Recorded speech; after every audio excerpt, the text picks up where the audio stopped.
ನಮಸ್ಕಾರ. ಶ್ರೀ ಟಿವಿ ನ್ಯೂಸ್ಗೆ ಸ್ವಾಗತ. ಈ ದಿನದ ಹೆಡ್ಲೈನ್ಸ್. ಉಸ್ತುವಾರಿ ಸಚಿವರಿಂದ ಚಾಮರಾಜನಗರದ ಹಲವು ವಾರ್ಡ್ಗಳಿಗೆ ಭೇಟಿ ಮತ್ತು ಪರಿಶೀಲನೆ. ಉಸ್ತುವಾರಿ ಸಚಿವರಾದ ಕೆ. ವೆಂಕಟೇಶ್ ಅವರಿಂದ ವಾರ್ತಾ ಮತ್ತು ಸಾರ್ವಜನಿಕ ಸಂಪರ್ಕ ಇಲಾಖೆಯ ನೂತನ ವಾಹನಕ್ಕೆ ಚಾಲನೆ.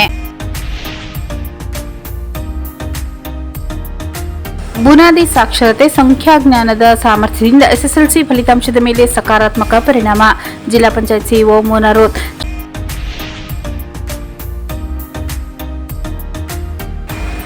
ಘನತ್ಯಾಜ್ಯ ವಸ್ತು ನಿರ್ವಹಣೆ ನಿಯಮಗಳ ಪರಿಣಾಮಕಾರಿ ಅನುಷ್ಠಾನಕ್ಕೆ ಜಿಲ್ಲಾಧಿಕಾರಿ ಶ್ರೀರೂಪ ಸೂಚನೆ.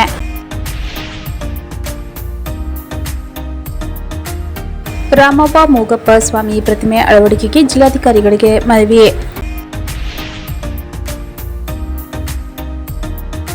ಗಾಳಿ ಮಳೆಗೆ ಬಾಳೆ ಫಸಲು ನಾಶ.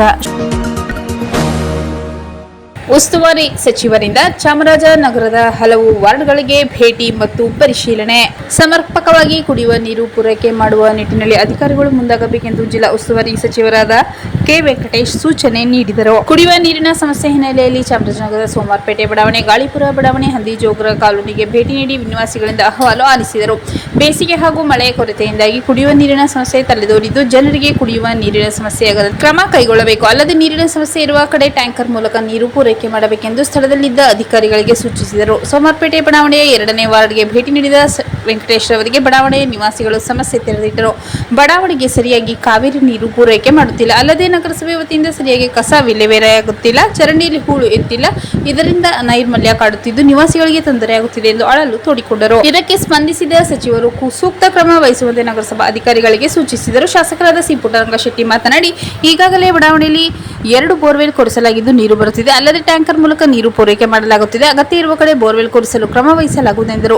ಹಂದಿಜೋಗಿ ಕಾಲೋನಿಗೆ ಭೇಟಿ ನೀಡಿದ ಸಚಿವರಿಗೆ ಅಲ್ಲಿನ ನಿವಾಸಿಗಳು ಖಾಸಗಿ ವ್ಯಕ್ತಿಯೊಬ್ಬರ ಜಾಗದಲ್ಲಿ ವಾಸ ಮಾಡುತ್ತಿದ್ದು, ಜಾಗ ಖಾಲಿ ಮಾಡುವಂತೆ ಹೇಳಿದ್ದಾರೆ. ಆದ್ದರಿಂದ ನಮಗೆ ಬೇರೆ ಕಡೆ ಜಾಗ ಕೊಟ್ಟು ಮನೆ ನಿರ್ಮಿಸಿಕೊಡುವಂತೆ ಮನವಿ ಮಾಡಿದರು. ಅಲ್ಲದೆ ಕಾಲೋನಿಗೆ ವಿದ್ಯುತ್ ಸೌಕರ್ಯವಿಲ್ಲ, ಜೊತೆಗೆ ಕುಡಿಯುವ ನೀರಿನ ವ್ಯವಸ್ಥೆ ಇಲ್ಲ, ಟ್ಯಾಂಕರ್ ಮೂಲಕ ತರಿಸುವ ನೀರನ್ನೇ ಬಳಸಲಾಗುತ್ತಿದೆ ಎಂದರು. ಇದಕ್ಕೆ ಪ್ರತಿಕ್ರಿಯಿಸಿದ ಶಾಸಕರು, ಈಗಾಗಲೇ ಹಂದಿಜೋಗಿ ಜನಾಂಗದವರಿಗೆ ಉತ್ತುವಳ್ಳಿ ಬಳಿ ನಿವೇಶನ ಕೊಡಲಾಗಿದ್ದು, ಅಲ್ಲಿ ಹೋಗಿ ವಾಸ ಮಾಡುವಂತೆ ಸೂಚಿಸಿದರು. ಈ ಸಂದರ್ಭದಲ್ಲಿ ಶಾಸಕರಾದ ಸಿ. ಪುಟ್ಟರಂಗಶೆಟ್ಟಿ, ಜಿಲ್ಲಾಧಿಕಾರಿ ಶ್ರೀರೂಪ, ಜಿಲ್ಲಾ ಪಂಚಾಯತ್ ಸಿಇಒ ಮೋನಾರೋತ್, ಹೆಚ್ಚುವರಿ ಜಿಲ್ಲಾಧಿಕಾರಿ ಜವರೇಗೌಡ, ಎಎಸ್ಪಿ ಶಶಿಧರ್, ನಗರಸಭಾ ಪೌರಾಯುಕ್ತ ಪರಶುರಾಮ್ ಛಲವಾದಿ ಸೇರಿದಂತೆ ಇತರರು ಹಾಜರಿದ್ದರು. ಉಸ್ತುವಾರಿ ಸಚಿವರಾದ ಕೆ. ವೆಂಕಟೇಶ್ ಅವರಿಂದ ವಾರ್ತಾ ಮತ್ತು ಸಾರ್ವಜನಿಕ ಸಂಪರ್ಕ ಇಲಾಖೆಯ ನೂತನ ವಾಹನಕ್ಕೆ ಚಾಲನೆ. ವಾರ್ತಾ ಮತ್ತು ಸಾರ್ವಜನಿಕ ಸಂಪರ್ಕ ಇಲಾಖೆಗೆ ನೂತನವಾಗಿ ಒದಗಿಸಲಾದ ವಾಹನಕ್ಕೆ ಜಿಲ್ಲಾ ಉಸ್ತುವಾರಿ ಸಚಿವರಾದ ಕೆ. ವೆಂಕಟೇಶ್ ಹಸಿರು ನಿಶಾನೆ ತೋರಿಸುವ ಮೂಲಕ ಚಾಲನೆ ನೀಡಿ ಶುಭ ಕೋರಿದರು. ಚಾಮರಾಜನಗರದಲ್ಲಿ ನಡೆದ ಕಾರ್ಯಕ್ರಮದಲ್ಲಿ ಮಾತನಾಡಿದ ಸಚಿವರು, ಸಾರ್ವಜನಿಕರಿಗೆ ಹಾಗೂ ಸರ್ಕಾರದ ಯೋಜನೆ ಹಾಗೂ ಮಾಹಿತಿಯನ್ನು ತಲುಪಿಸುವಲ್ಲಿ ವಾರ್ತಾ ಇಲಾಖೆಯ ಪಾತ್ರ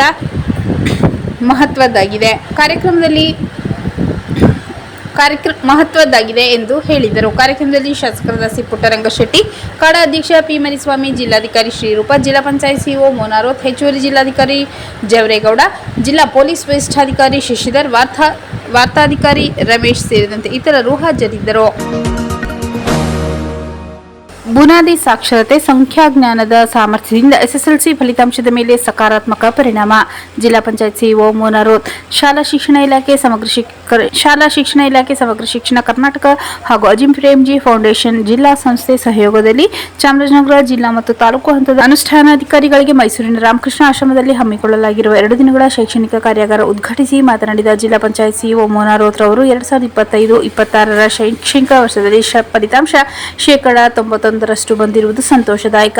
ಇದಕ್ಕೆ ಕಾರಣವಾದ ಜಿಲ್ಲೆಯ ಶಿಕ್ಷಕರಿಗೆ ಅಭಿನಂದನೆಗಳು. ಶಿಕ್ಷಕಿಯೊಬ್ಬರು ತಮ್ಮ ಮನೆಯಲ್ಲಿ ಸಾವು ಸಂಭವಿಸಿದ್ದರೂ ಮಕ್ಕಳಿಗೆ ಅನ್ಯಾಯವಾಗಬಾರದೆಂಬ ಕಾರಣಕ್ಕೆ ಶಾಲೆಗೆ ಒಂದು ಮಕ್ಕಳಿಗೆ ಗಣಿತ ಪಾಠ ಮಾಡಿದ್ದಾರೆ. ಇದು ಶಿಕ್ಷಕರ ಬದ್ಧತೆ ತೋರಿಸುತ್ತದೆ ಎಂದರು. ಸರ್ಕಾರ ಪ್ರತಿ ವರ್ಷ ಸರ್ಕಾರಿ ಶಾಲೆಗೆ ಬರುವ ಪ್ರತಿ ಮಗುವಿನ ಮೇಲೆ ಸುಮಾರು 22,000 ರು ವಿನಿಯೋಗಿಸುತ್ತಿದೆ. ನಾವು ಈ ವರ್ಷ ಒಂದು ಕ್ರಿಯಾ ಯೋಜನೆ ಹಾಕಿಕೊಂಡು ಮಕ್ಕಳ ಫಲಿತಾಂಶ ಪ್ರಗತಿ ಸಾಧಿಸಲು ಕಾರ್ಯಪ್ರವೃತ್ತವಾಗಬೇಕಿದೆ. ಈ ನಿಟ್ಟಿನಲ್ಲಿ ಶಾಲಾ ಶಿಕ್ಷಣ ಇಲಾಖೆ ಮತ್ತು ಅಜಿಂ ಪ್ರೇಮ್ಜಿ ಫೌಂಡೇಶನ್ ಜಂಟಿಯಾಗಿ ಕಾರ್ಯನಿರ್ವಹಿಸುತ್ತಿರುವುದು ಸಂತಸದ ಸಂಗತಿ. 2026-27ನೇ ಸಾಲಿನ 95%ಕ್ಕೂ ಹೆಚ್ಚು ಫಲಿತಾಂಶ ಸಾಧಿಸುವ ಗುರಿಯನ್ನು ಹೊಂದಲಾಗಿದೆ ಎಂದು ಜಿಲ್ಲಾ ಪಂಚಾಯತ್ ಸಿಇಒ ಮೋನಾರೋತ್ ತಿಳಿಸಿದರು. ಡಯಟ್ ಪ್ರಾಂಶುಪಾಲ ಕಾಶಿನಾಥ್ ಮಾತನಾಡಿ, ಶಿಕ್ಷಣದ ಕುರಿತು ಜಿಲ್ಲಾ ಪಂಚಾಯತ್ ಕಾರ್ಯನಿರ್ವಾಹಕ ಅಧಿಕಾರಿಗಳಿಗೆ ಹೆಚ್ಚು ಆಸಕ್ತಿ ಮತ್ತು ಕಾಳಜಿ ಇದೆ. ಇದರ ಜೊತೆಗೆ ನಿಟ್ಟಿನಲ್ಲಿ ಅವರ ಕಾರ್ಯವೈಖರಿ ಉತ್ತಮವಾಗಿದೆ ಎಂದರು. ಕಾರ್ಯಕ್ರಮದ ಅಧ್ಯಕ್ಷತೆ ವಹಿಸಿದ್ದ ಶಾಲಾ ಶಿಕ್ಷಣ ಇಲಾಖೆ ಉಪನಿರ್ದೇಶಕ ಚಂದ್ರ ಪಾಟೀಲ್ ಮಾತನಾಡಿ, ಸರ್ಕಾರಿ ಶಾಲೆ ಮಕ್ಕಳಿಗೆ ಶಿಕ್ಷಣ ಪ್ರಗತಿ ನಮ್ಮ ಜವಾಬ್ದಾರಿಯಾಗಿದೆ. ಹೀಗಾಗಿ ಅವರ ಉನ್ನತಿಗಾಗಿ ನಾವು ಶ್ರಮಿಸಬೇಕು. ಈ ನಿಟ್ಟಿನಲ್ಲಿ ಚಾಮರಾಜನಗರ ಜಿಲ್ಲೆಯ ಶೈಕ್ಷಣಿಕ ಸುಧಾರಣೆಗಾಗಿ ನಡೆಯುವ ಈ 2 ದಿನಗಳ ಕಾರ್ಯಾಗಾರ ಹೆಚ್ಚು ಪುಷ್ಟಿ ನೀಡಲಿದೆ ಎಂದರು. ಪ್ರಸಕ್ತ ವರ್ಷದ ಎಸ್ಎಸ್ಎಲ್ಸಿ ಫಲಿತಾಂಶ ವಿಶ್ಲೇಷಣೆ ಮಾಡುವುದಾದರೆ ಮುಂದಿನ ವರ್ಷದ ಶೈಕ್ಷಣಿಕ ಕ್ರಿಯಾ ಯೋಜನೆ ತಯಾರಿಸಿಕೊಳ್ಳುವುದು ಕಾರ್ಯಾಗಾರದ ಪ್ರಮುಖ ಉದ್ದೇಶ. ಇದರಲ್ಲಿ ಜಿಲ್ಲಾ ಪಂಚಾಯತ್ ಕಾರ್ಯನಿರ್ವಾಹಕ ಅಧಿಕಾರಿಗಳು ಮತ್ತು ಉಪನಿರ್ದೇಶಕರು ಸೇರಿದಂತೆ ಜಿಲ್ಲೆಯ 120ಕ್ಕೂ ಹೆಚ್ಚು ಅನುಪಾಲನಾ ಅಧಿಕಾರಿಗಳು ಭಾಗವಹಿಸಿದ್ದಾರೆ. ಜಿಲ್ಲಾ ಹಂತದಲ್ಲಿ ಡಯಟ್ನ ಎಲ್ಲ ಹಿರಿಯ ಕಿರಿಯ ಉಪನ್ಯಾಸಕರು, ಶಿಕ್ಷಣಾಧಿಕಾರಿಗಳು, ವಿಷಯ ಪರಿವೀಕ್ಷಕರು, ಉಪ ಯೋಜನಾ ಸಮನ್ವಯ ಅಧಿಕಾರಿಗಳು, ಎಲ್ಲ taluk BEO, BRC, CEO, BRP ಹಾಗೂ ಸಿಆರ್ಪಿಗಳು ಕಾರ್ಯಕ್ರಮದಲ್ಲಿ ಪಾಲ್ಗೊಂಡಿದ್ದರು. ಘನತ್ಯಾಜ್ಯ ವಸ್ತು ನಿರ್ವಹಣೆ ನಿಯಮಗಳ ಪರಿಣಾಮಕಾರಿ ಅನುಷ್ಠಾನಕ್ಕೆ ಜಿಲ್ಲಾಧಿಕಾರಿ ಶ್ರೀರೂಪ ಸೂಚನೆ. ನಗರದ ಜಿಲ್ಲಾಧಿಕಾರಿ ಕಚೇರಿ ಸಭಾಂಗಣದಲ್ಲಿ ಗುರುವಾರ ಘನತ್ಯಾಜ್ಯ ವಸ್ತು ನಿರ್ವಹಣೆ ನಿಯಮ ಅನುಷ್ಠಾನ ಸಂಬಂಧ ನಡೆದ ಸಭೆ ಅಧ್ಯಕ್ಷತೆ ವಹಿಸಿ ಮಾತನಾಡಿದ ಜಿಲ್ಲಾಧಿಕಾರಿಗಳು, ಪರಿಸರ ಮತ್ತು ಅರಣ್ಯ ಹವಾಮಾನ ಬದಲಾವಣೆ ಇಲಾಖೆಯು 2026 ಏಪ್ರಿಲ್ 1ರಿಂದ ಜಾರಿಗೆ ಬರುವಂತೆ ಹೊಸದಾಗಿ ಘನತ್ಯಾಜ್ಯ ನಿರ್ವಹಣೆ ನಿಯಮ 2026 ಜಾರಿಗೊಳಿಸಿದ್ದು, ಸರ್ವೋಚ್ಚ ನ್ಯಾಯಾಲಯದಲ್ಲಿ ದಾಖಲಾಗಿರುವ ಸಿವಿಲ್ ಅಪೀಲ್ 6174/2023 ಪ್ರಕರಣದಲ್ಲಿ 2026 ಫೆಬ್ರವರಿ 19ರಂದು ನೀಡಿರುವ ಆದೇಶದನ್ವಯ ಘನತ್ಯಾಜ್ಯ ನಿರ್ವಹಣೆ ನಿಯಮವನ್ನು ಪರಿಣಾಮಕಾರಿಯಾಗಿ ಅನುಷ್ಠಾನದ ಮೇಲ್ವಿಚಾರಣೆಗೆ ಜಿಲ್ಲಾ ಮಟ್ಟದ ಸಮಿತಿ ಹಾಗೂ ಜಿಲ್ಲಾ ವ್ಯಾಪ್ತಿಯಲ್ಲಿ ವಿಶೇಷ ಸೆಲ್ ಅನ್ನು ರಚಿಸುವಂತೆ ನಿರ್ದೇಶನ ನೀಡಲಾಗಿದೆ ಎಂದರು. ನಗರ ಸ್ಥಳೀಯ ಸಂಸ್ಥೆಗಳ ವ್ಯಾಪ್ತಿಯಲ್ಲಿ ಮೂಲದಲ್ಲಿಯೇ ಉತ್ಪತ್ತಿಯಾಗುವ ತ್ಯಾಜ್ಯವನ್ನು 4 ವಿಭಾಗಗಳಲ್ಲಿ ಅಂದರೆ ಹಸಿ ಕಸ, ಒಣ ಕಸ, ಸ್ಯಾನಿಟರಿ ತ್ಯಾಜ್ಯ, ವಿಶೇಷ ಕಾಳಜಿ ತ್ಯಾಜ್ಯ ವಿಂಗಡಣೆ ಮಾಡುವುದನ್ನು ಖಚಿತಪಡಿಸಿಕೊಳ್ಳಬೇಕೆಂದು ಜಿಲ್ಲಾಧಿಕಾರಿಗಳು ತಿಳಿಸಿದರು.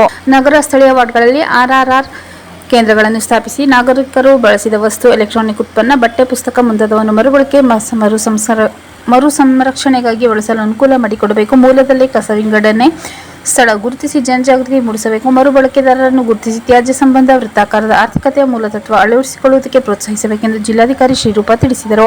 ಜಿಲ್ಲಾ ಪಂಚಾಯತ್ ಮುಖ್ಯ ಕಾರ್ಯನಿರ್ವಾಹಕ ಅಧಿಕಾರಿ ಮೋನಾರೋತ್, ಹೆಚ್ಚುವರಿ ಜಿಲ್ಲಾಧಿಕಾರಿ ಟಿ. ಜವರೇಗೌಡ, ಉಪವಿಭಾಗಾಧಿಕಾರಿ ದಿನೇಶ್ ಕುಮಾರ್ ಮೀನಾ, ಜಿಲ್ಲಾ ನಗರಾಭಿವೃದ್ಧಿ ಕೋಶದ ಯೋಜನಾ ನಿರ್ದೇಶಕರಾದ ಬಿಬಿ ವೆಂಕಟೇಶ್, ಜಿಲ್ಲಾ ಆರೋಗ್ಯ ಮತ್ತು ಕುಟುಂಬ ಕಲ್ಯಾಣಾಧಿಕಾರಿ ಡಾ. ಎಸ್. ಚಿದಂಬರ, ಪ್ರವಾಸೋದ್ಯಮ ಇಲಾಖೆ ಸಹಾಯಕ ನಿರ್ದೇಶಕ ತಮ್ಮಣ್ಣಗೌಡ ಪಾಟೀಲ್, ನಗರಸಭಾ ಆಯುಕ್ತ ಪರಶುರಾಮ್ ಚಲವಾದಿ, ಕೊಳ್ಳೇಗಾಲ ನಗರಸಭಾ ಆಯುಕ್ತರಾದ ರುದ್ರಮ್ಮ ಶರಣಯ್ಯ, ಪರಿಸರ ಇಂಜಿನಿಯರ್ ರೂಪಾ ಸೇರಿದಂತೆ ಇನ್ನಿತರ ಅಧಿಕಾರಿಗಳು ಸಭೆಯಲ್ಲಿ ಉಪಸ್ಥಿತರಿದ್ದರು.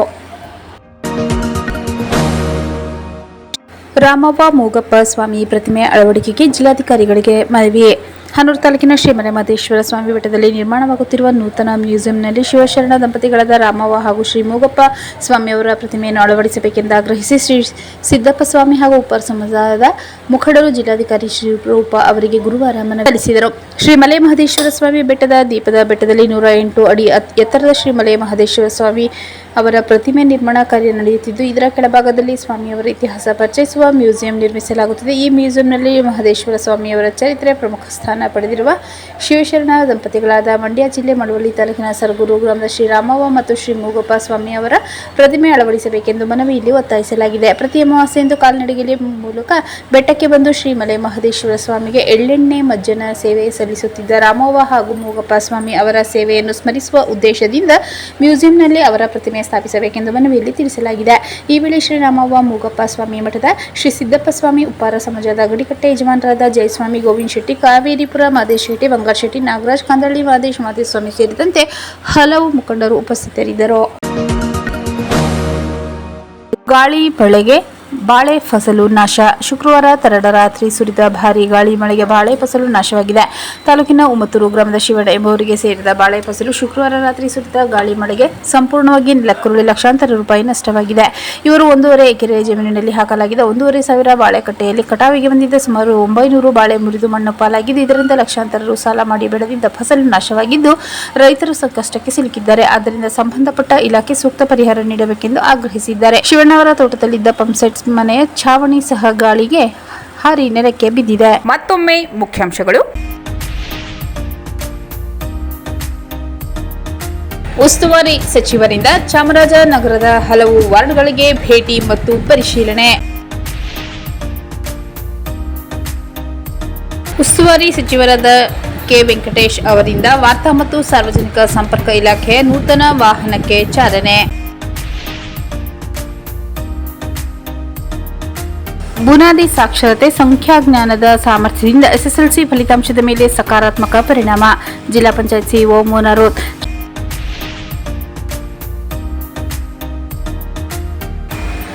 ಘನತ್ಯಾಜ್ಯ ವಸ್ತು ನಿರ್ವಹಣೆ ನಿಯಮಗಳ ಪರಿಣಾಮಕಾರಿ ಅನುಷ್ಠಾನಕ್ಕೆ ಜಿಲ್ಲಾಧಿಕಾರಿ ಶ್ರೀರೂಪ ಸೂಚನೆ.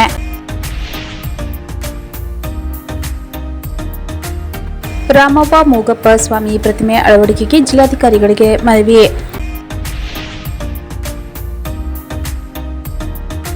ಗಾಳಿ ಮಳೆಗೆ ಬಾಳೆ ಫಸಲು ನಾಶ.